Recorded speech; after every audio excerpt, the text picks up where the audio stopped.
5 दिन नेपालको राजनीतिलाई पुरै पल्टाउन नयाँ बालेन शाह सरकारलाई यति मात्र समय लाग्यो।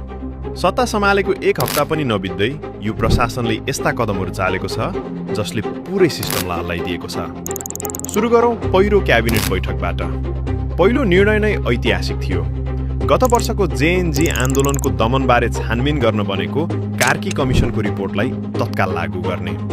यो कुनै साधारण निर्णय थिएन, यो आगामी दिनको सङ्केत थियो। 24 घण्टा नबित्दै त्यो सङ्केत एक्सनमा बदलियो। पूर्व प्रधानमन्त्री केपी शर्मा ओली र पूर्व गृहमन्त्री रमेश लेखक आफ्नै निवासबाट पक्राउ परे।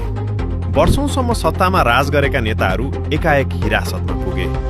नेपालको इतिहासमा यति छिटो र यति ठूलो हाई प्रोफाइल गिरफ्तारी पहिले कहिले भएको थिएन। तर हरेक एक्सनको रियाक्सन हुन्छ। सर्वोच्च अदालतले यी हाई प्रोफाइल गिरफ्तारीको कानुनी आधार माग्दै सरकारलाई कठघरामा उभ्याएको छ र सडकमा पुरानो शक्तिको आन्दोलन चर्किएको छ। अबको सबैभन्दा ठूलो प्रश्न, यो कठोर कदमले नेपाललाई साँच्चीकै नयाँ युगमा लैजाला वा देश अर्को भयङ्कर राजनीतिक सङ्कटमा फस्दैछ। ग्राउन्ड जिरोको सबैभन्दा छिटो अपडेटका लागि पोलिटिक्स सेन्टरलाई फलो र सब्स्क्राइब गर्नुहोस्।